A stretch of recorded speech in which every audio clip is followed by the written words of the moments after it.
So guys, I think we have quite a few of us now, and I'm just going to start by officially introducing you to Tushar. Tushar is the co-founder of MikeLegal. If you've not Googled it or followed them on LinkedIn already, then I will just say this, that they are the Asia's first artificial legal associate. Now, what that actually means is something that Tushar will delve deep into and will elaborate on for all of you to understand how they help big companies. They've already served more than 100 companies, which include companies like Airtel, Anand and Anand, other big law firms.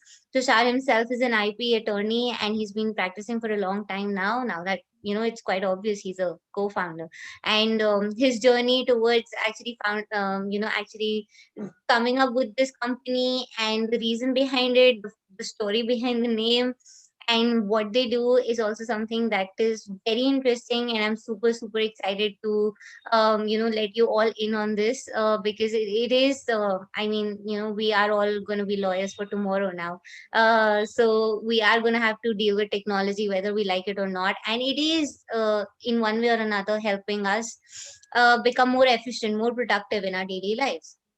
Now, I would want Tushar to quickly introduce himself and welcome you all, and then we'll launch the poll, Tushar, if you're okay with it. Sure, sure. Thank you so much for the lovely introduction. I mean, it was really nice.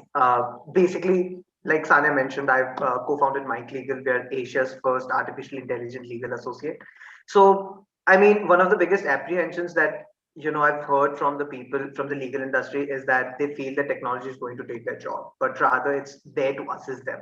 And that is the entire reason why we are developing tools like this. I'll show you a bit. Show a bit around what we have done to basically make you understand. And the entire point is like to help you manage the time, manage the resources, increase your efficiency with the way things are working. Because if you'll see, one of the most of the lawyers, one of the things that they criticize is their working hours. Like no one is happy with it. Everyone is slogging off. They're working entire night just to complete the deadlines. And if anything can help them manage it more properly, I mean, they should be open. They should be welcoming it with open hands. So that is where we feel that it's about time. At least with this. In this age where like more or less every other industry, be it finance, be it health, they're encouraging, they're embracing technology. I feel that this is about time. Then even legal industry also acknowledge that and embrace it, so that they're able to ensure that things are getting better at their end. Wow, that's so nicely put, and I'm sure that with technology and with what you are doing, it would actually become easier eventually. So, guys, what we're going to talk about today is how to search for a trademark, how to conduct different kinds of searches on different platforms, and using different technologies, like will be introduced by you, by Tushar, to all of you towards the end of today's session. But first, we are also going to talk about why it is important for you to search before you actually even decide whether or not you have to file that application to get a trademark registered. But before we do all of that, Tushar had a couple of questions to ask you all. So they'd be quite interesting. I'm just going to launch a poll now. You'll see a question on your screen. It's a very simple yes or no question. So just answer whatever you think suits you. So the question is whether you have studied IPR earlier. You may be working, you may be a student, um, anything. If you're familiar with IPR. So I'm ending the poll. The broad results are, I'll just share the results. So a lot of you have studied IPR earlier, and there are some of you who haven't. Uh, so don't worry. Everything will be made clear to you, how you have to go about trademark registration and the applications and what trademarks are. Everything will be covered by Tushar. Just keep one thing in mind, guys, like whatever we do, at the end of the day, we have to provide a sound legal advice to our client. So when they come to us, if they're coming to us with a brand name, and we just jump at it and we say, okay, yeah, we get it registered, we'll deal with the opposition objections, everything else, don't worry about it. But before that, if you don't actually be honest with your client about whether or not that trademark should actually be registered, that name should actually be registered as a trademark, whether or not it deserves that kind of, money, attention, energy, time, that is also a part of your job. So a lot of us, we tend to forget that, we tend to skip that part because it's not really written anywhere in our law books. So that is also something that I want all of you to focus on today, while we are dealing with today's topics. And I'll just hand over the floor, the mic, to Tushar now. So over to you, Tushar. Great. Thank you so much, Sanya. Let me share my screen as well. I hope you guys can see my screen. Yes, we can.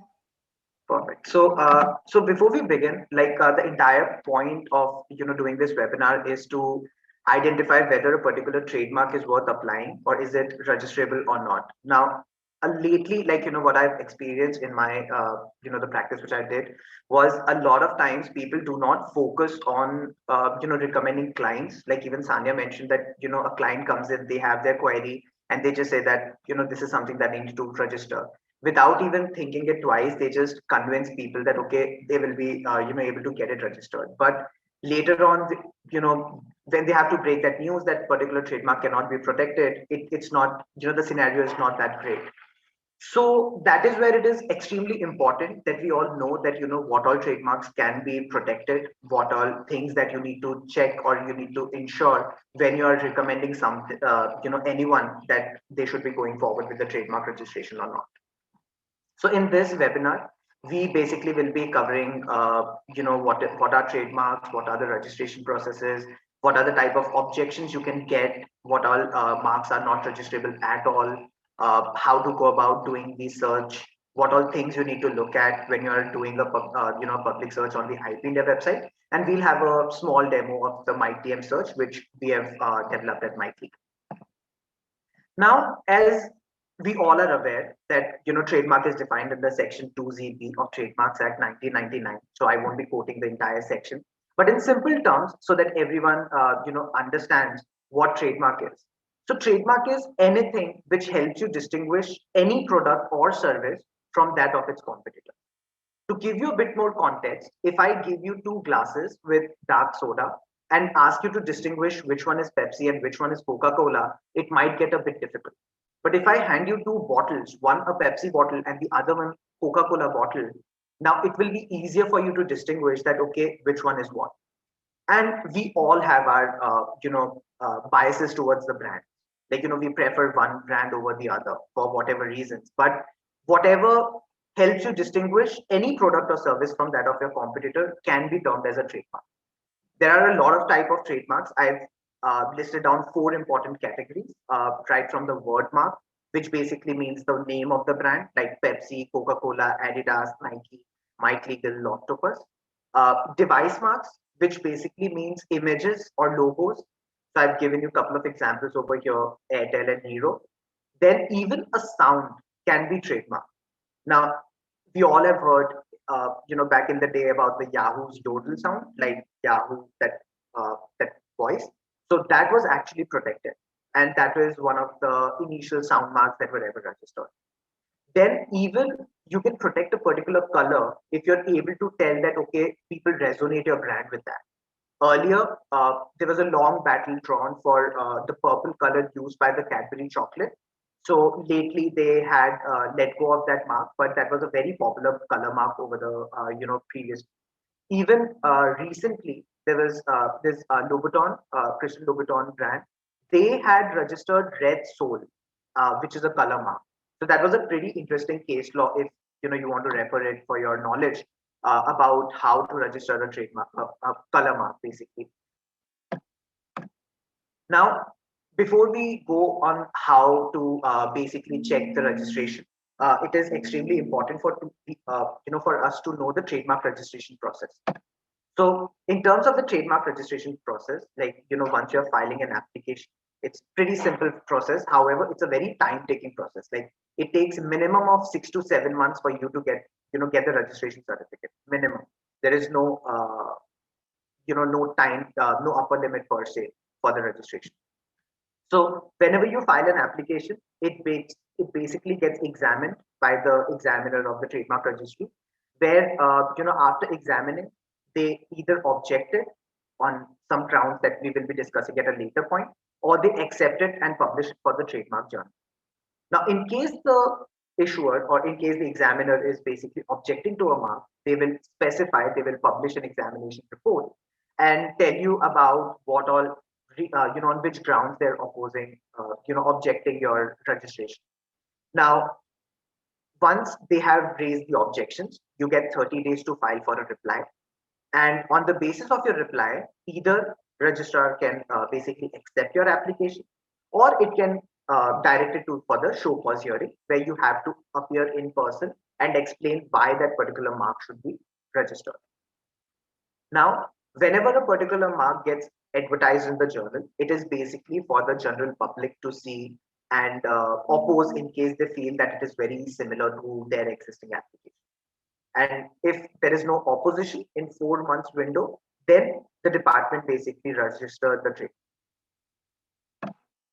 Now, let us see or let us analyze that how many of you can basically name the these logos.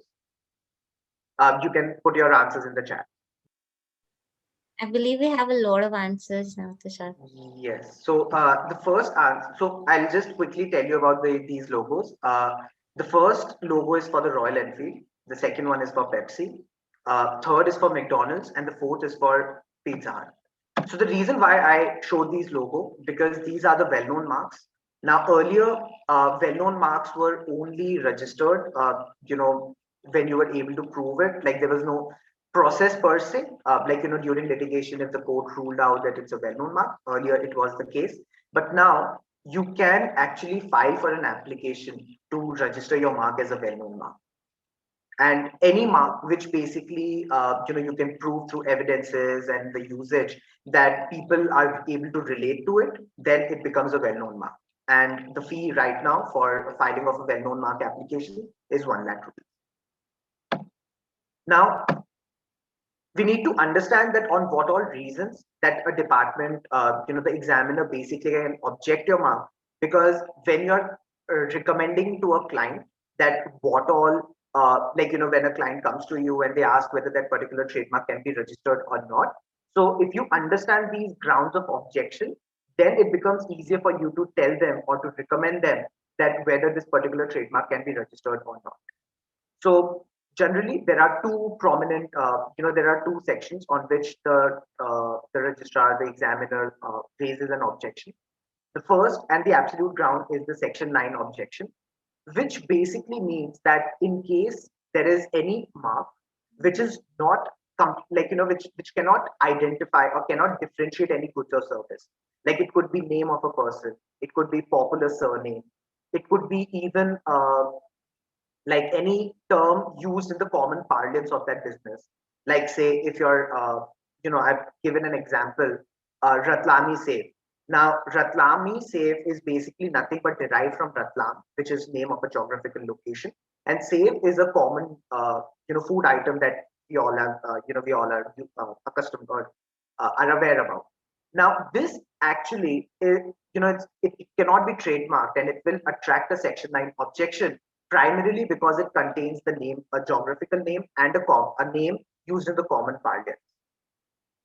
So that is where it is extremely important for you to know that in case there is a mark which contains a geographical location, a particular name or a particular term used in the common parlance of the same business, or if there is anything which can hurt religious sentiments, or if any particular mark which is obscene or scandalous, or even any mark which is basically including from the term which are mentioned in the Emblems and Name Prevention of Improper Use Act. So all these terms are going to attract objection under Section 9. So you need to, first thing you need to check and understand whether the name that you have in hand is going to attract objection under this particular section or not. Then there is another Section 11 objection, where basically department, in case they feel that the mark can be confused with some other existing trademark, then they raise the Section 11 objection. And this is where your public search helps. Like when you're doing the public search, you can basically check and identify if there is any existing mark which can, which department or any person in general can be confused with. And that is where, doing an effective public search helps you to avoid these kind of objections. Now, this is basically one of the screenshot that we have taken from an article recently published by Selvam and Selvam. So here they've given you on a spectrum that how distinctiveness matters and how weak or your strong trademark could be. I think Ronak has a doubt, so if you can ask. Ronak, I'll just enable your audio.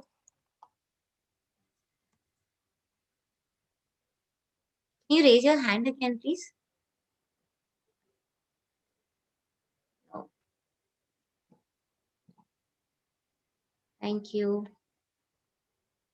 You can unmute yourself now. Yeah. Hello. Yes, Ronak. Yeah, so can you please help me out with the previous slide, section 11? I just had some doubt with that. Yes. Any specific doubt? No, not a specific doubt.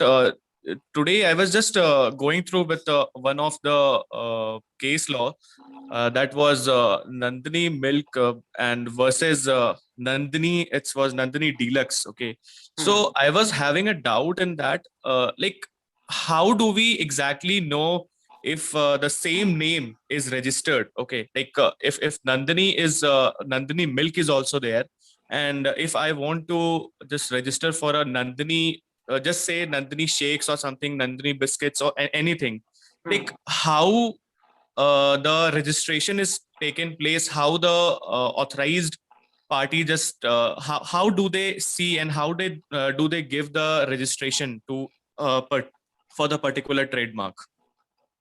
So, I mean, in terms of so the question is why the registration was given to, say, a name like Nandini Milk, which is generic in nature. Yeah, because the main doubt is that in that Nandini Milk and Nandini Milk, there was a difference. Just it was Nandini and the other was Nandini. It's the H was there in the Nandini Deluxe. So that and the Nandini Milk, it was given in the class 29, class 30. Okay, so my doubt is basically how do we recognize that at what area we should give the registration, like how the trademark actually happens. I just wanted to have an idea with that. So, I mean, in terms of the why the registration was given, like there are a lot of things that are in gray, like and on the discretion of the examiner, in case you are able to prove that even though there is a particular brand name existing, but you are using it in altogether a different location and you were not aware about that particular brand, and now your brand is popular in your region, then also you can get trademarks. But the entire point of doing the public search is that you should be knowing what all registered brands are, and I'll just explain it that how you can be aware about existing similar trademarks that are already registered and can have objection at a later stage. Okay, sure. Thank you.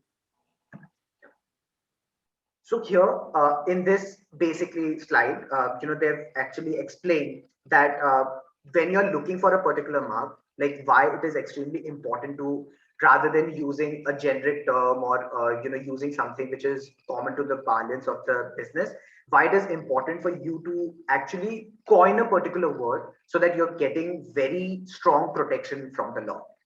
So they've given certain examples like Aspirin, Xerox, even though they started with becoming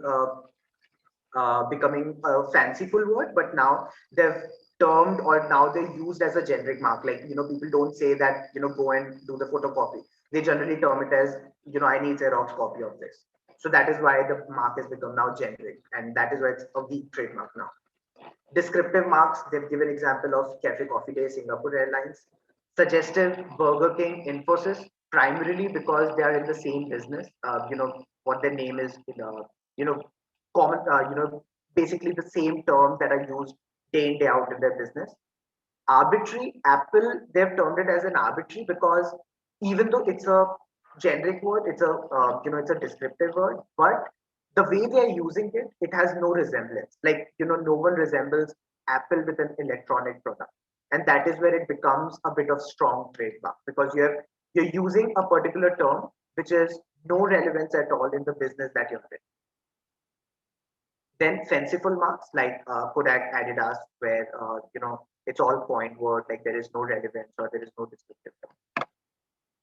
Now, when you are about to file a particular application, you need to identify in which class you need to look at. So there are, as per the least classification, there are 45 classes where you can basically look at where your business belongs to. 1 to 35 basically denotes goods, and 1 to 34 basically denotes goods, and from 35 to 45 the classes denotes the service industry. So you can basically check where what particular good your client is selling, or in which category they want to sell. Because whenever you are filing for an application, you file it on the per class basis. So first you need to look at that how many classes are relevant to your business, and then accordingly instruct and do the public search to check the availability of the mark. We'll come to Vienna code classification once we have done, once I've shown you one of the searches for the word mark, because Vienna code classification comes in handy when you have to do searches for the device marks, or which are the images, to check whether that particular image or something similar to that image already exists or not. So let us go to the trademark search module and see how we can do that. So just a second. So can you guys see my screen for the search module? Yes, sir. Great.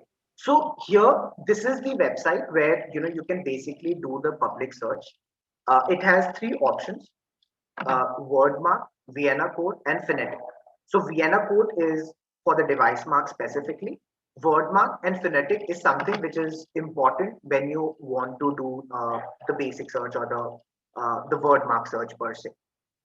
Now, before we start this, they've already given you a list for the well-known marks. Now, well-known marks is important because if there is a mark, if there is a well-known mark, basically they get protection across all 45 classes. So you need to avoid filing a mark similar to a well-known mark in any class whatsoever. Then they've also given you an ability to search for the classes. Now, this here, we'll do a dummy searches. We'll do few searches, which I've already looked up for, and I'll show it to you. Now, in the word mark, there are 3 options: starts with, contains, and match with. Match with is basically for the identical check. Starts with is basically for the prefix check, and contains is more exhaustive because it will give you all the results which contains that same string that you're searching for. So for example, we'll search for crystal in class 36, which is for the real estate. Now, whenever you do the search, it will basically give you all the marks which contains crystal, and it will give you the status of the mark, the application, and the other basic details. In case you want to see other details, you can see it from here. Now, when you are looking at the application, when you're doing the public search, there are multiple things that you need to look at. The first is the status. If the status is registered, that means that mark is already registered. There are few statuses like exam report issued, objected, accepted, and advertised, which means that the application is not yet registered but is currently being pursued. And there are some registration, some statuses like withdrawn, abandoned, refused, which basically means that that application is no longer active and you can think of filing a similar new method. Then when you're looking at other details, you also see if it is a registered mark, you get to see when for what date it is valid up to. And here you can see that this mark is even though registered, but it was valid up to only till 2015. That means it is no longer valid. So you can even tell your client that, okay, this is something that you can look at or you can try registering. Now here, you will see all marks which contains crystal in it. You can even select these marks. and create a report in case you want. Now, once you're done with this search, now it is extremely important that you do not restrict yourself by just these results, because in terms of identifying whether there is a similar mark or not, even the phonetic resemblance is important, or any visual similarity is also important. So if I do, like, you can also do a phonetic search here, crystal in the same class. So you will see mark like crystal, Christie's, Crystal City. You can go through these marks and analyze whether there is anything similar to crystal or not. Now, when you're going through these results, you should be thinking that what all variations people can think of when they are filing for a similar mark. So why not for crystal, in terms of phonetically similarity, we have not seen any mark where crystals is starting with a K, which is a very commonly used variation. So you should also check what happens in crystal filed in class 36. So here you will see that, okay, again, there are few marks which are registered in class 36 containing crystal with a K. Now, similarly, you should also be thinking of other permutations, like can there be crystal with an I? And then again, search it in this class. So the better or the more variations you can think of, the better search you're going to do, because you will not be thrown any surprise when when an examiner is basically examining your application. So it is extremely critical for you to basically check that how that is getting done. To give you another example, if we'll just do a contain search for say MikeLegal in class 45, it will give you a registered mark. Now, interesting thing here is that sometimes the client may tell you, or even when you're searching for it, the client might say that, I actually want to know how many marks are similar to mine, because legal is a generic word at the end of the day. So you need to do, you need to break the words and search in that particular class. So you will see that, okay, there are a lot of marks containing Mike.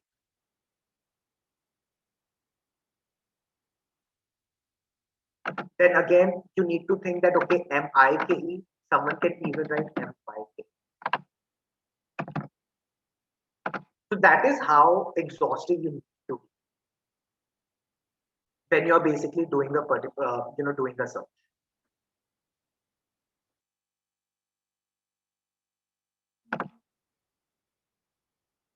Then this is basically how you're checking the availability of a word mark. Now, if you remember, there was Vienna code classification slide. So here you will see Vienna code classification. So with respect to Vienna code classification, basically through through the Vienna code agreement, all the devices or everything has been classified under 28, 29 categories, and you can basically have a list here. These are the 1 to 29 categories, and there are subheadings to it. Like if your mark basically contains a particular 1 star, or it contains an apple, or it contains a human face. So you basically can go through those categories and search for that particular term, or search for that particular Vienna classification in that particular class. So if, for example, we will take this 112.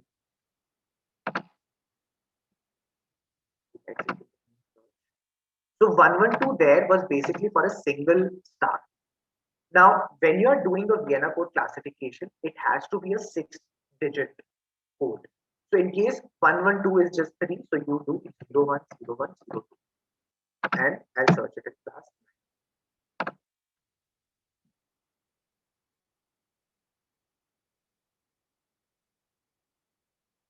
So when you're searching it, it will give you all the marks in class 9, which has which has 1 star. So let's see how results stand out. Now, let us see the results. So there is 1 star. There is 1 star here. this is also classified as a star, the famous band logo. So this is how you do an effective search for the images that the client gives. Now, in case it's very rare that when you're getting a particular mark, it just contains one element. So again, it becomes extremely important for you to check for each and every element and do the search again and again. So it's a very you have to be extremely exhaustive when you're doing the search. And that is where it takes a significant amount of time when you're doing the search using the IP India model.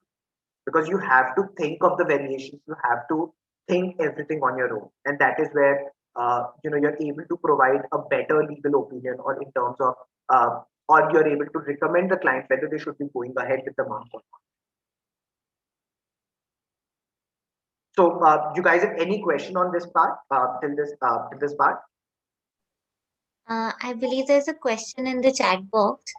So T. Chopra has asked how to know which class to search, and if marks same in different class can same be allowed.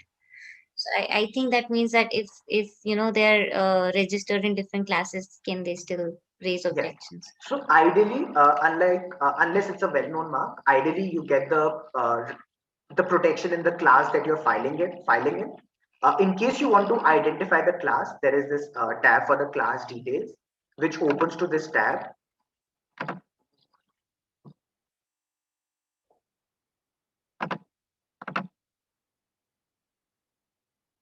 Which basically opens to this tab where you can search for the product that you want to do. So if you say, for example, your client is selling furniture, so you can search for furniture.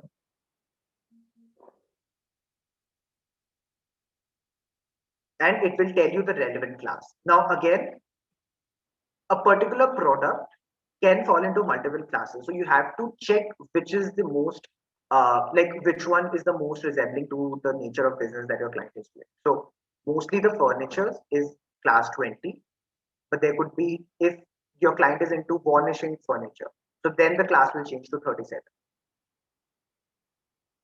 If you're looking for a detail here, the class headings are like this. These are all 45 class headings. So you can basically decide how, this helps you in determining in which class the application is to be.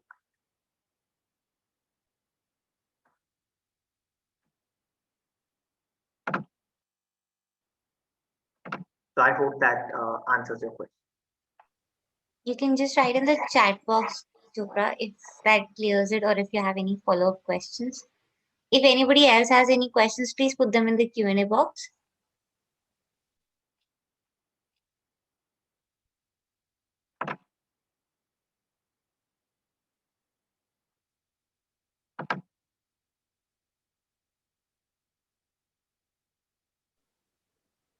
We're waiting for you, Mr. Chopra. Are you there?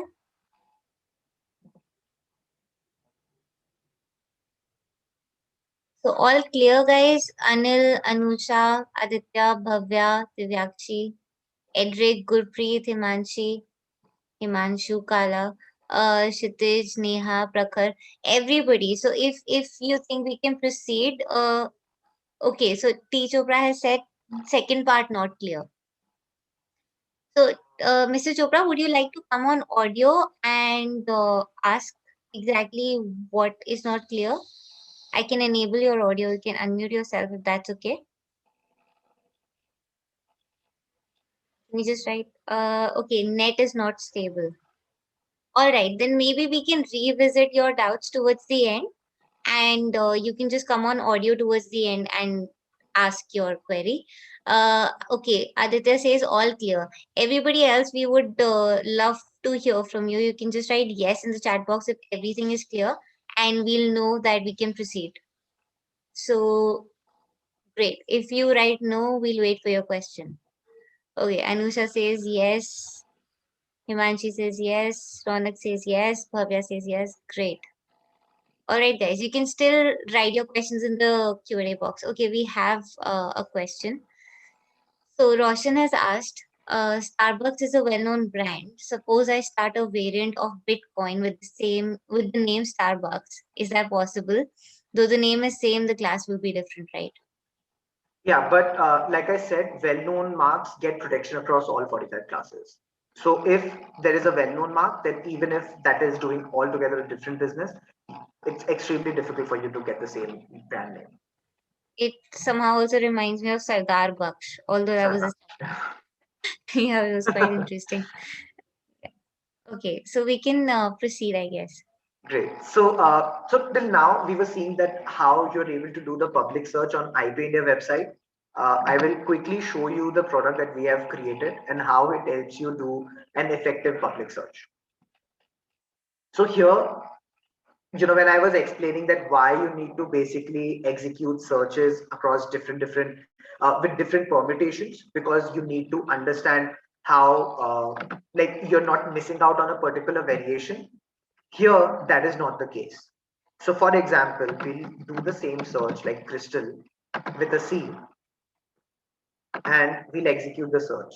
So the way we have created this tool is basically in a single click. The system thinks of the permutations for you. And unlike IP India website where you are just able to do a single class search, here you can even do all 45 class search.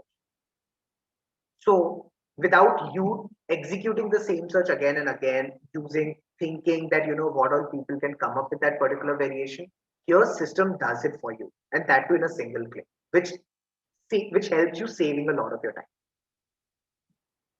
So let's see how the result stacks up. So when I say that all the like when you are doing a single multiple searches in a single click, we basically arrange all those results in different tabs, and each has its own importance. So we'll start with the fuzzy where basically we tell you about the character variation. So all the identical marks where crystal is spelled with a C will be shown on top. So you can see that there is an objected mark in class 4, registered in 5, again registered in 23, who has registered it, all these details you're able to see here itself. And you'll see there are a lot of marks where crystal is there. Even now, if someone has, instead of crystal, has spelled it differently, the system will pick it up and tell you about that as well. So I'll just filter it to the class 36 marks.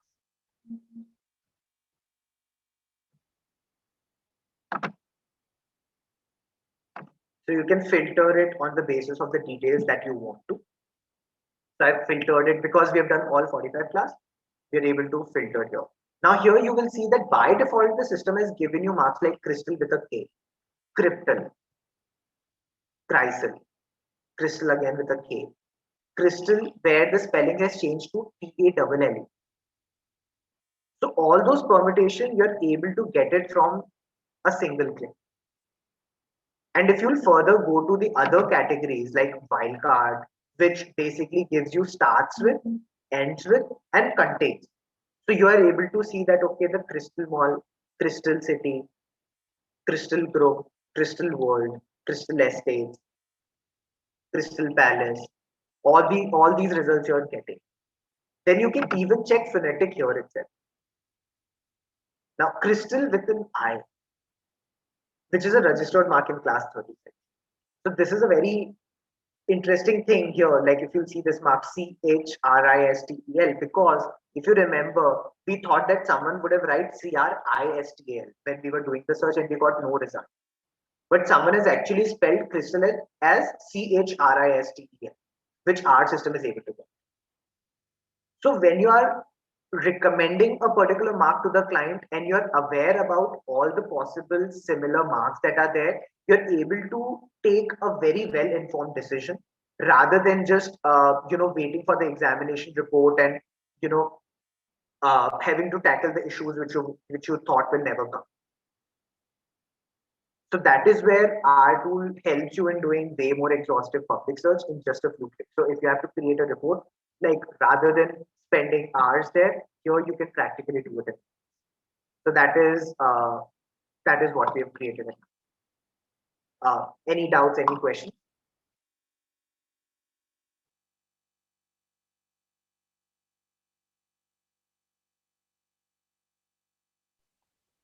Guys, once again, if no doubts, you can just write no in the chat box, because since we can't see you, we can't hear you, it's very difficult for us to anticipate what you're thinking. So just write no in the chat box if there are no questions. Great. And again, if there are any questions, you can raise your hand or you can put them in the Q&A box. So they don't seem to have any questions as of now, Tushar. Perfect. So I think this is pretty much it in terms of understanding that what are things they need to know, what all things are there. So in terms of so I think there's one question before I proceed. Yeah, it's Rohan. Rohan says, so MikeLegal has made the search process more convenient, right? Yes, that's what we've tried to do. Yes. So in terms of the public search, there is another thing which I'll just quickly tell you about, which is how to basically check marks of a particular proprietor. Now, this is extremely important when you would be doing, primarily because you, in case there is a particular opposition being raised. Now, you need to know that what is the filing history of that particular mark, or you need to know more about the history of the details. So, in the trademark indexes, you can basically look at how many marks a particular proprietor has filed for.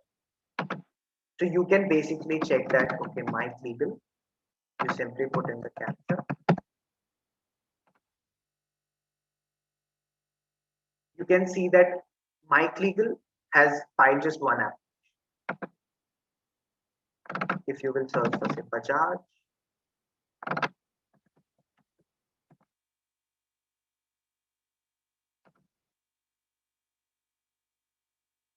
you will see all the applications where the proprietor name is Bajaj. But there is no, but there is no cumulative marks that you will get. Like say, for example, you want to know how many applications have been filed by Abhishek Bajaj. You will have to basically scroll and see what all applications he has filed. And here you only see the registered applications. Now, this is important, not while checking that the trademark can be filed or not, but when there is an opposition or in case you feel that someone is filing for a similar mark, then it becomes extremely critical for you to basically check.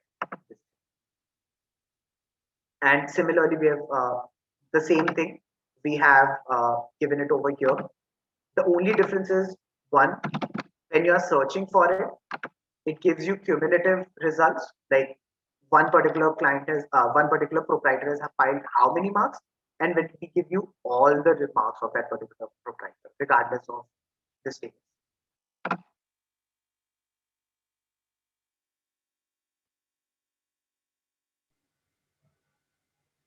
So Tushar, we have another question. Yes.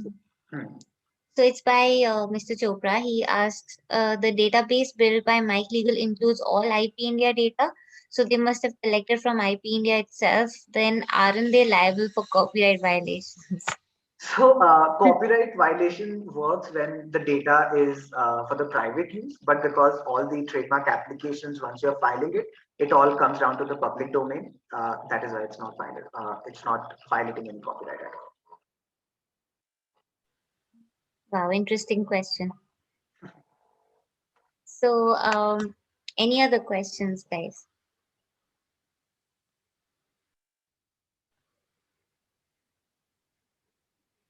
You can raise your hand. We can directly just talk.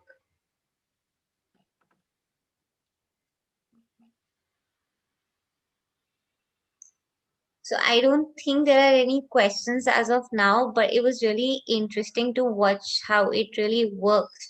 So when you start practicing as a trademark attorney or you go to an IP office, you'll be able to, understand in a much more deeper manner why you need this. You really, really need this, because you have to prepare search reports, you have to prepare legal opinions for your clients, you have to make sure that you're spending a great amount of your time on making sure that no other similar mark has been registered anywhere before you even file your application. So this will save a lot of time for you.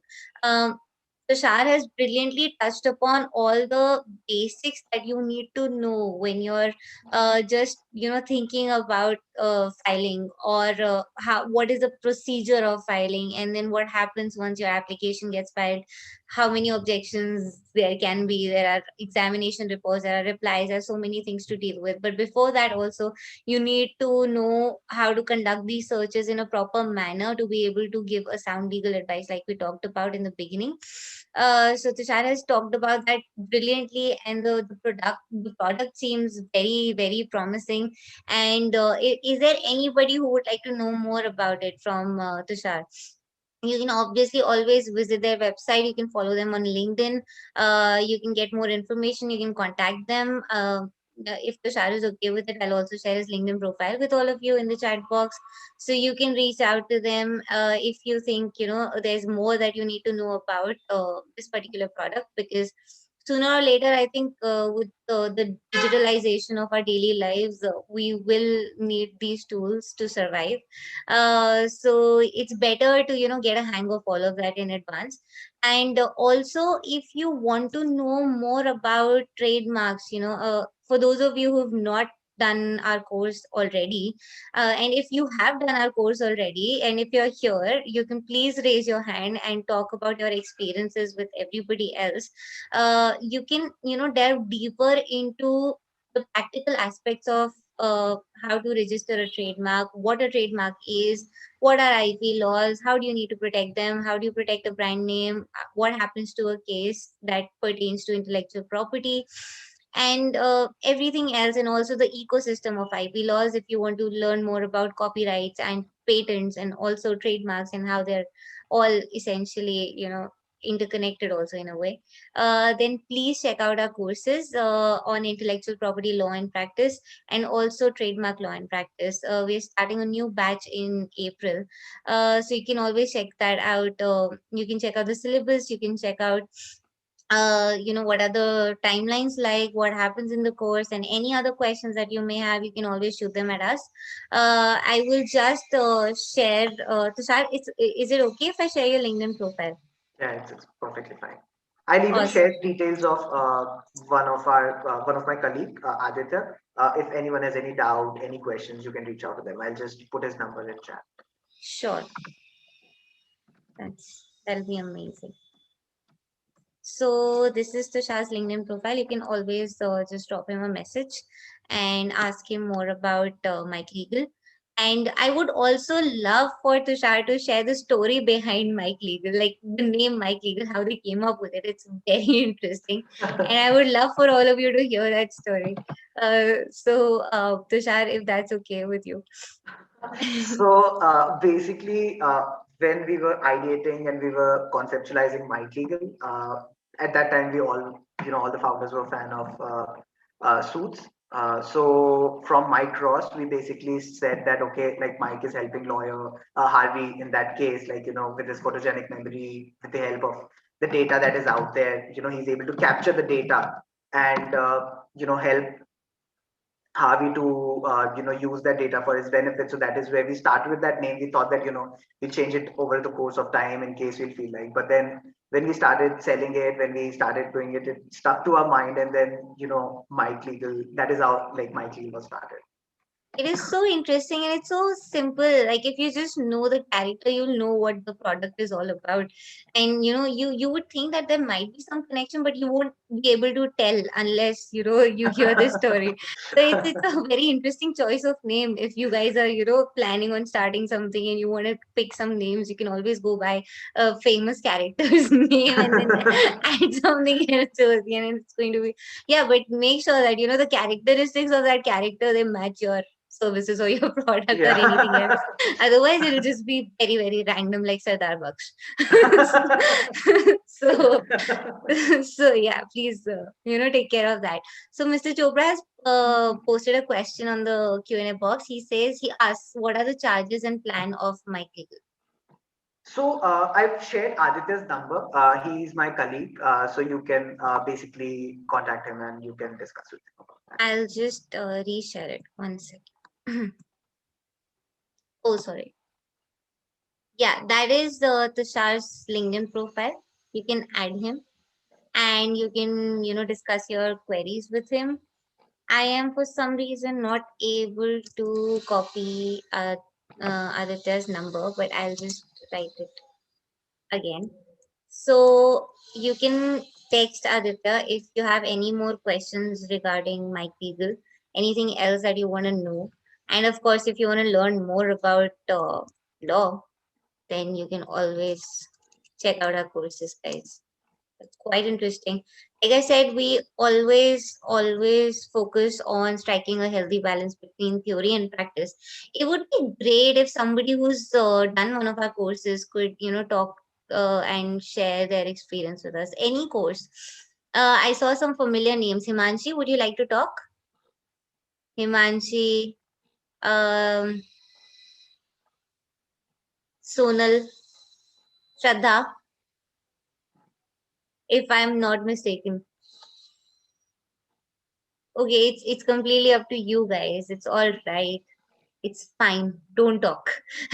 So anyway, we're done with the session, and we're done with what we had to say. If there's anything that you would like to say, then you can write yes in the chat box. If there's nothing, you can write no in the chat box, and we'll know that'll be our cue to end the session. So please interact with us one more time. I know it's extremely hard to type.